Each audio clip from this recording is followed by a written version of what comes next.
Уважаемые пограничники Республики Казахстан, мы, космонавты Роскосмоса Олег Кононенко, Николай Чуб и Константин Борисов, приветствуем вас с борта Международной космической станции. Пограничная служба Комитета национальной безопасности Республики Казахстан охраняет территориальную целостность страны и не раз проявляла мужество, отвагу и бдительность, защищая государственную границу. Обеспечение безопасности, предупреждение и пресечение посягательств на суверенитет Республики Казахстан, соблюдение ее экономических интересов, охрана природных богатств и окружающей среды – вот основные задачи, ежедневно контролируемые пограничной службой.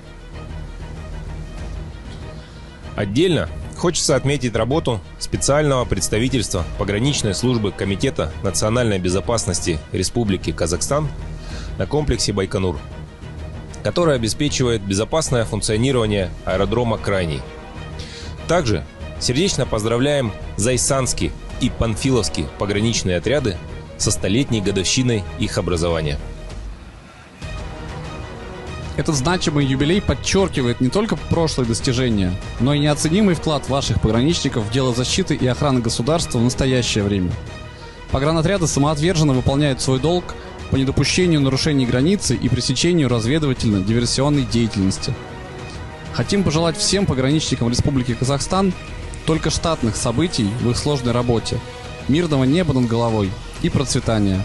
С праздником!